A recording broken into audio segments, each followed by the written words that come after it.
Welcome to the Daily Commercial Forum. I am your host, Sandy Moore. Central Florida is known for having an abundance of alligators. Today, we will talk more about these incredible reptiles and what you should do if you see an alligator in your yard or near your home. We will also be talking about the upcoming alligator hunting season and how you can apply for a permit. Our guests from the Florida Fish and Wildlife Conservation Commission are Joy Hill, the Public Information Director for the Northeast Region, and Patrick Delaney, an alligator research biologist. Welcome. Thank you. Glad to be here. Well, actually, we actually have one more guest with us. Patrick, do you? Oh, yes. Here we go. I was told they don't name them, or that I could give them a name. Whoa, you can name him. He's a little feisty. Because he's a wild alligator. Yes. Well, tell us a little bit about this alligator to start with. Well, I'm going to set him in my lap for a little while. He's not super happy. So this alligator is from Lake Yale. He's a wild alligator, and he's about 5.5 feet long. Now, why did you capture him?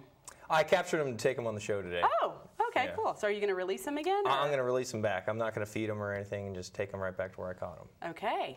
So he's probably missing home right now. He's upset that he was captured. He's living life out in the wild. Yeah, this is not the way they act at the alligator shows where those alligators are worked with every day and fed. And right. That's not this Yeah. guy. No, he's not used to being on TV. He's not used to being touched by people. Yeah. Well, tell us about alligators in general to start with then. I mean, like what, a little bit about their biology, how big do they get, all of those kind of things. Well, alligators are well adapted for being in wetland ecosystems. They have a really long tail, as you could see when I was sliding around. And then also their eyes, their ears, and their nose are all located on the top of their head. So they have all their senses above the water, which helps really well because they can camouflage themselves and move around and still have all their senses available to them. And for size, this one's about 5.5 feet long, but they can reach up to about 14 feet. The state record right now is 14 feet, 3.5 inches, but on average, the biggest alligators you might see out in the wild, which would be male, are anywhere from like 10 to 12 feet. Now, is this a male? I didn't check yet, but if you want, I can check on camera. Sure, yeah. So, well, how do you tell? The way you check is they have a vent, which is also called a cloaca, and inside there is where their reproductive parts and digestive parts go in and out. Okay. So I'm going to stick my finger in. Okay. And we don't want to shake This is what I love about the Florida Fish and Wildlife people. It's a girl. Aww. That quick? It's a girl, yeah. Wow. Well, She winked at me too, so that's how I could tell. Yes. Well, she's very pretty. Isn't she attractive? So they get to be about, how much did you said their average, which would be a male, would be what? Again, you just Males do get larger than females. So males, like an adult reproductive male, is anywhere from 9 to 12 feet on average. Females get smaller. They top out about 9, almost 10 feet. And so that's one way you can tell the difference. And then how much really do they weigh when they're? It can vary. I mean, it depends on what they eat and stress, a lot of different things, where you can have, a 10-foot male that weighs, 300 pounds, but you could also have like, a big male that's been eating really well that can weigh upwards of like 600, 700, 800 pounds. I've seen alligators before, like when canoeing in Florida. I mean, they look like they're almost as wide as this table. Right. I mean, they are huge. They can get very, very wide. Yeah. And I can just imagine how, I mean, they look like they devoured the canoers before us or something. I mean, they look that big, but how long, like if gator's 8 foot or 10 foot, what's the life expectancy? How old do you think they're? It's really hard to tell with alligators. There have been some studies where they tried to age an alligator. With fish, they have a bone called an otolith, and they can count the rings on it to see how old it is. But alligators don't have something like that. There were studies where they looked at cross-sections of their, like femurs, of their leg bones to see how old they were. And up to about a certain age, they can tell, but then it just went out the window.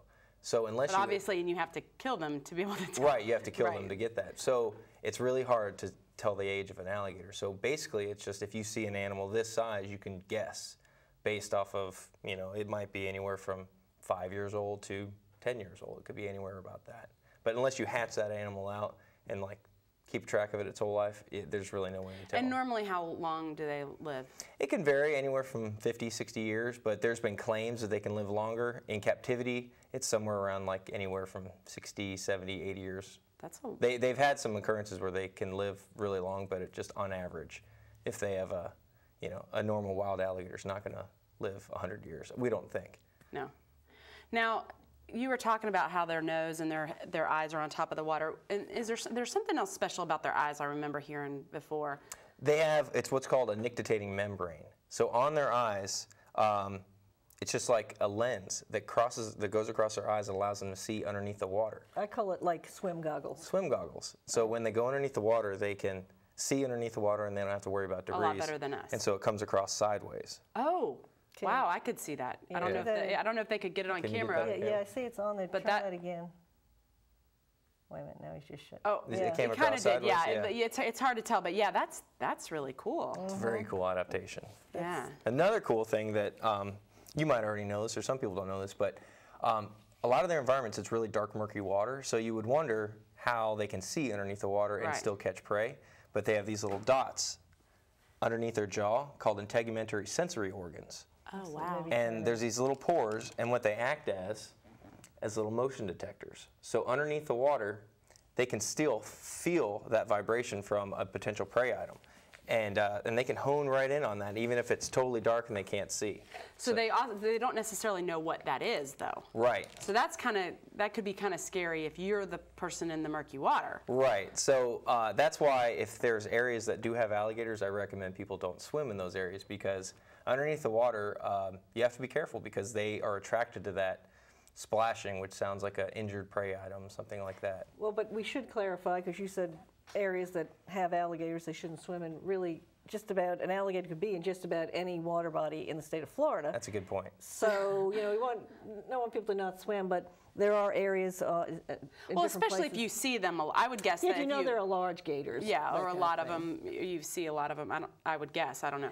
Well, they have swim areas in some parks and things Yes. where they'll, put a buoy out, and mainly those areas don't have a lot of reason for a gator to be in there because there's Right. generally no vegetation or anything, and so they recommend just swimming within that. Right. And the gators generally stay out. Yeah.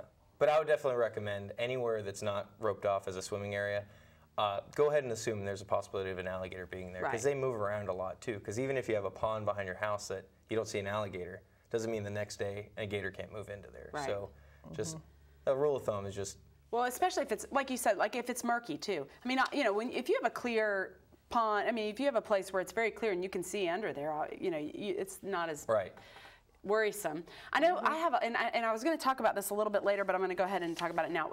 I was talking to some people who recently just moved here, and they saw some pictures of my kids on Facebook, to inner tubing and hydrosliding and all of these things, and how they look like they're having so much fun, but I won't let my child go out there because of the gators, And of course, as a Florida girl, we've lived here my whole life. It never has felt like a threat. I am careful as to the time of day that I do that, Sure.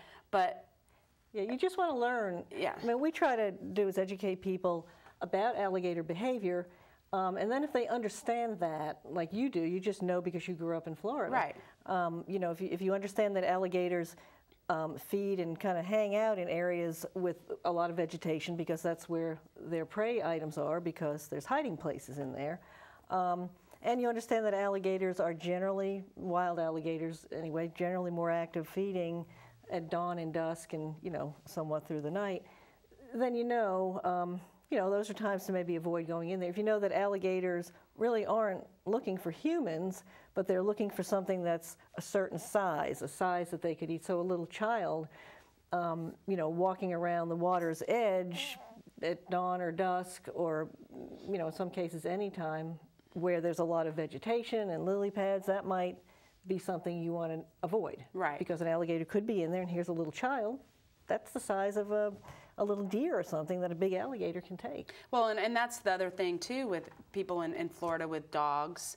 I know that they can be Sure. a nice little snack for Yeah. alligators, and that's something we talked about too. So pretty much dawn and dusk are the time. I mean, we're going to segue into that as far as that would be something we'd be worried about. What other kind of, and you said vegetation, what other kind of things that maybe we should throw caution, especially people that live by the water? Right.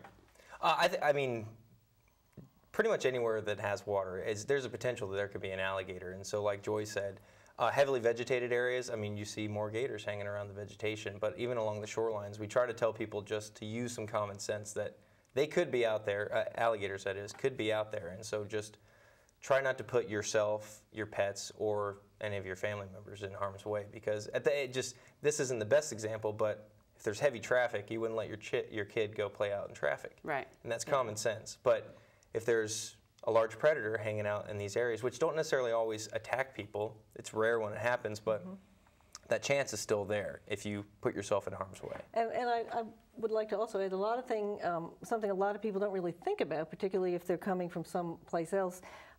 They may like to feed the fish out there, for I was example. just about to ask you about. I was just, yes. And feeding the fish, congregates fish, and all this movement and this activity with fish, that'll attract alligators. And so when you're It makes fishing really fun for your little kids, though. But yes, it does. But not until necessarily. the alligator comes in and kind of spoils Right. the whole party.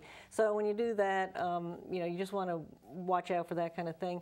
And of course, we all know this, that there are a lot of people who come down and they want to show their friends who come to visit alligators up close and personal because there's one out there nearby.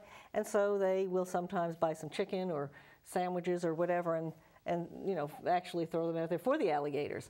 And that's just not really a very smart thing to do, because then the alligators begin to associate people with this food, and they're not afraid, and next thing you know, they're walking up there and hanging out on their shorelines, and that's just creating a potential for a problem.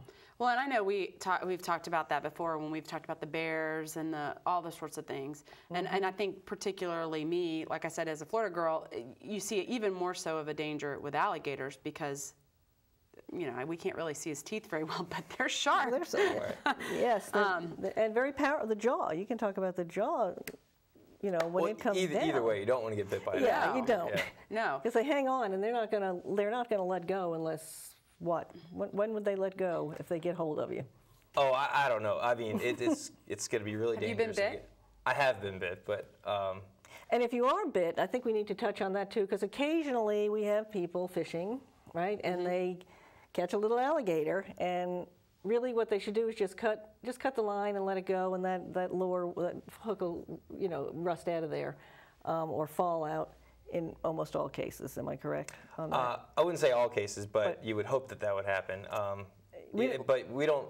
It is illegal to harass alligators, so you don't want people like throwing their lures in front of alligators, attracting them as well too. But it's a fine line because accidents do happen, and, Right. and I've seen alligators go after fishing lines, like fishing lures too. So you have to be careful of that. But if they do hook one, we really don't want people to reel the gator in and try to remove the hook. It's not worth the cost It's of the hook. not worth it. We want them to cut the line. Right. Right. And it's also dangerous. I mean, not only do they have, a lot of teeth and it can hurt really bad, the big problem a lot of times with alligator when there's bites is the bacteria they have in their mouth. Right. And so they're eating dirty things, sometimes dead things, and so the bite is bad, but sometimes it's the infection afterwards that's really bad. So they have to, if you're bitten, even scratched by an alligator, by their teeth, you really need to go to the doctor, hospital, and they know the antibiotic that they need to use to give people. But you need to go ahead and do that. Don't just assume you're not going to get sick, because actually people have died from that infection. Okay. So, bottom line is be really careful around alligators. Yeah, I really tend to just try to stay away from them good. personally. I mean, this is pretty cool to get this Oh, yeah. opportunity to be this close.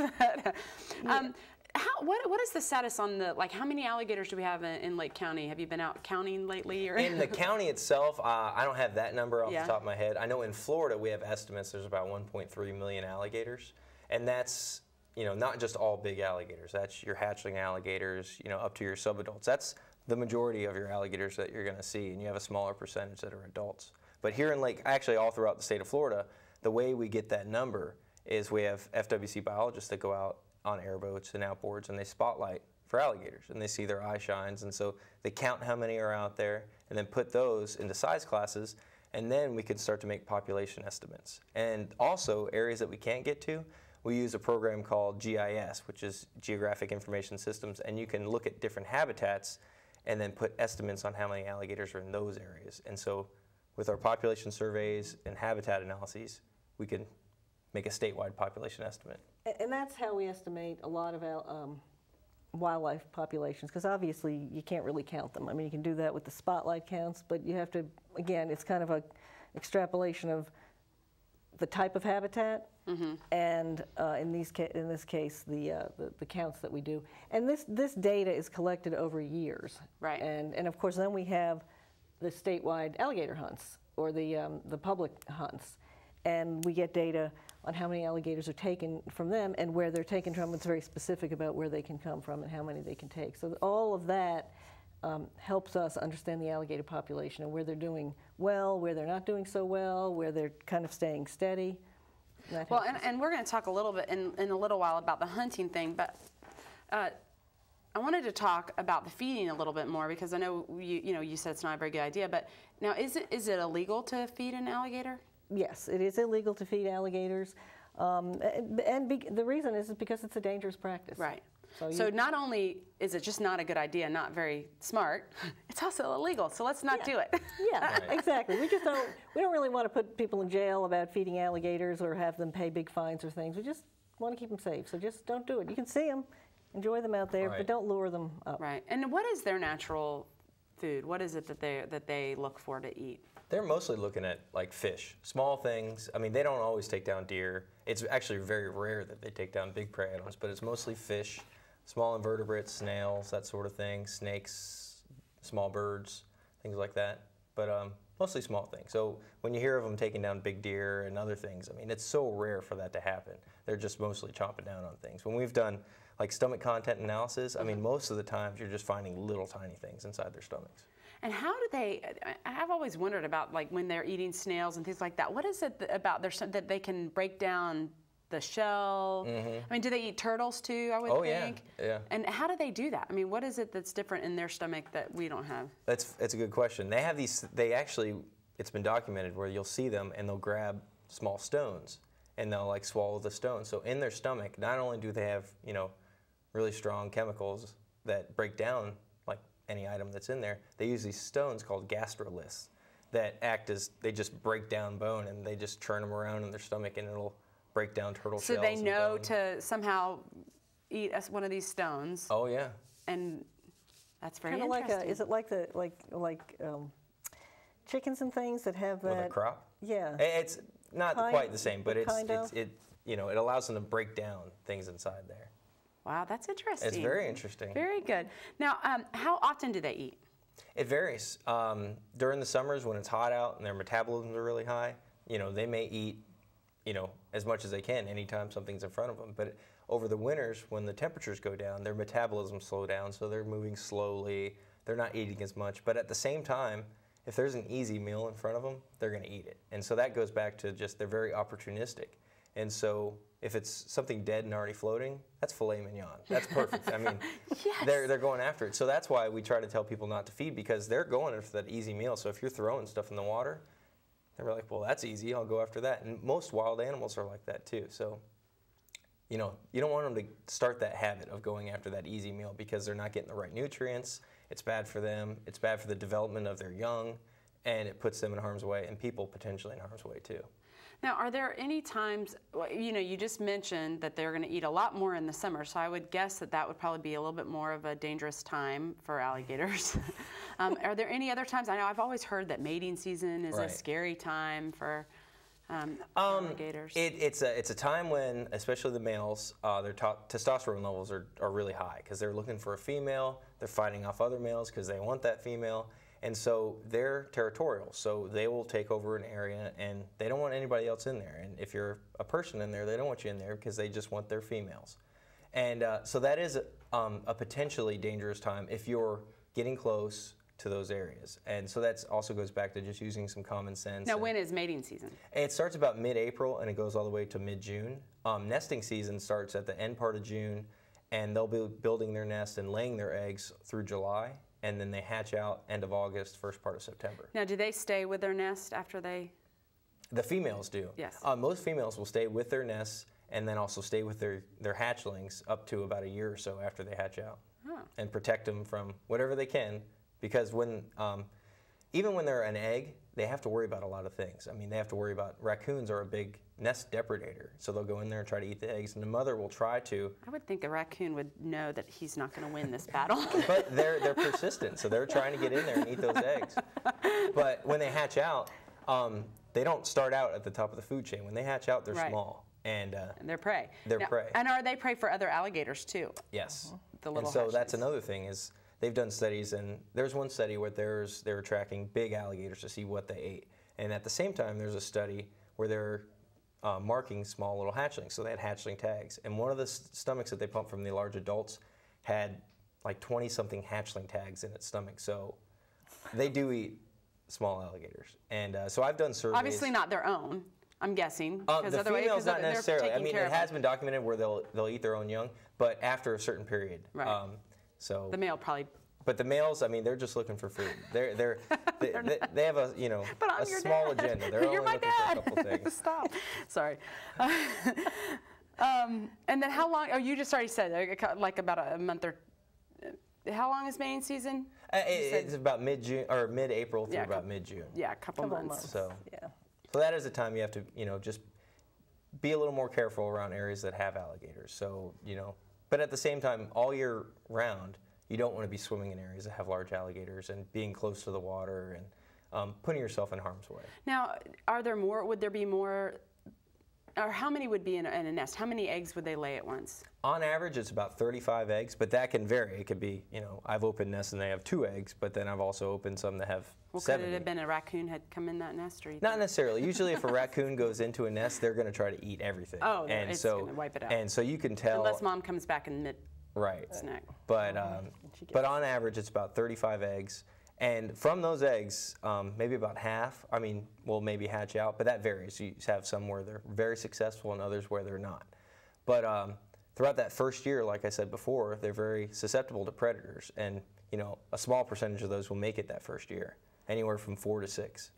Well, and I feel like we have so much more to get to, and we're kind of running short on time. So I want to make sure we talk about the hunting season and what people need to do as far as if they want to get a permit or what. What exactly is special about hunting an alligator as opposed to? Is there special weapons that you use? Do you use just the regular gun? I obviously am not a hunter. Well, and you can probably get a little bit more specific than I can, but yes, because most people aren't used to hunting alligators. Now, in Florida, that's different. We've been having the hunts now since about 1989 or 88, so for quite a while, so we have a lot of people who are repeat customers, basically. Right. But there is specific gear that you can use to take alligators. And, of course, alligator hunting is at night. I know it's still all at night. I know they had talked about... You can start at 5 p.m. and then hunt until 10 a.m. the next morning. Okay. And what do you there's do to little get more a daylight. license? What do you have to do? You can apply online. Online at your tax At the collector's tax office. collector, and then it's a drawing. We've gone back and forth on the way we do it sometime. I'm not sure what this year is going to be, maybe but I know we've had either random drawing or first come, first serve, and we've done both in the past. I know one time we did a first come, first serve, and the whole system crashed. That was a few years ago, trying to do all this online. Do you know what the current? It's going to be a random drawing. It's going to be random drawing. So not how many licenses do they, or how many do they give? It varies. That's what we're working on right now. We're Okay. pulling in our survey data from this past year, and then also the harvest data from this past year.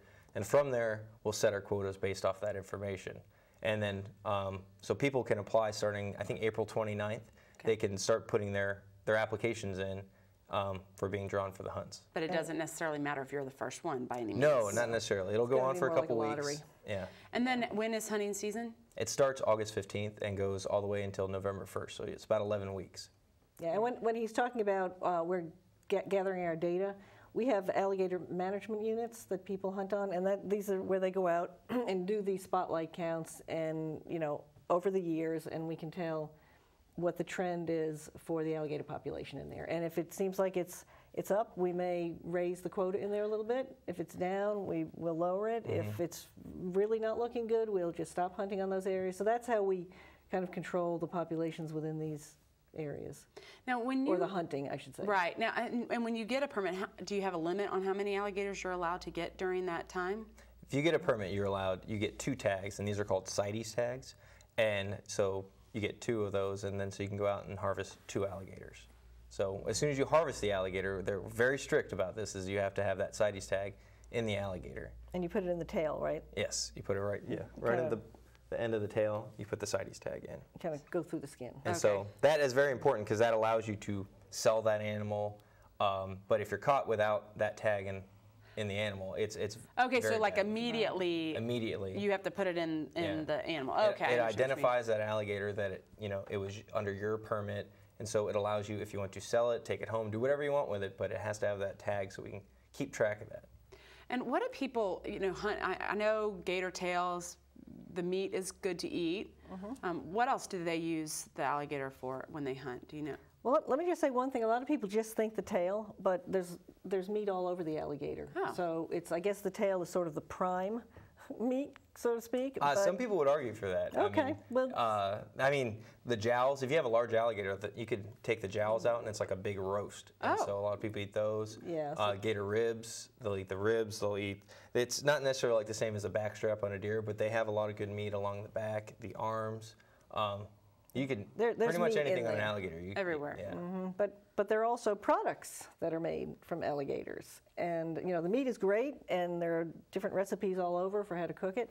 But, like this is a nice belt that was made in the USA. This could be from an alligator hide. Or woman, lady. Yeah, we won't show you. But, they're really... you can see the pattern from the alligator, and most of this is made from the belly of the alligators. Yeah, correct? most of it's from the belly. Yeah. Well, and we are like within a minute of being done with our show, but is there any, one, if somebody wants more information, I know we've talked just a little bit on some precautions that you need to take, and then not feeding the alligators is important. Right. If somebody, though, has an alligator that they're kind of worried about in their neighborhood or anything like that, what do they need to do? We have a nuisance alligator hotline. It's 1-888 FWC Gator. Is that correct? I think so. Yeah, and so we have a nuisance alligator hotline. And so another thing is not every alligator that people see out in the wild is a nuisance alligator. And so there's a lot of calls where they see an alligator and they're in the lake behind their house and they're like, I'm worried about it. That's their natural habitat. They're supposed to be there. It's the ones that they start coming up to you, expecting food, that sort of thing. Right. Those are the nuisance alligators. Or, you can also, there's special circumstances where you go in your backyard and they're in your pool or something like that. Right, they're moving and, around. And so we have nuisance alligator trappers that will come out there and take the alligator. Yeah. Well, as always, so much fun to have you all here, and thank you for bringing your friend along. Oh, no problem. One more thing also, please. and all the information we talked about, we have that on our website. Okay. Right. And so if anyone wants more information, it's www.myfwc.com/alligator. Awesome. Well, thank you for being here. Thanks for I having can't us. wait to have you again. All right. Thank you. Thank you.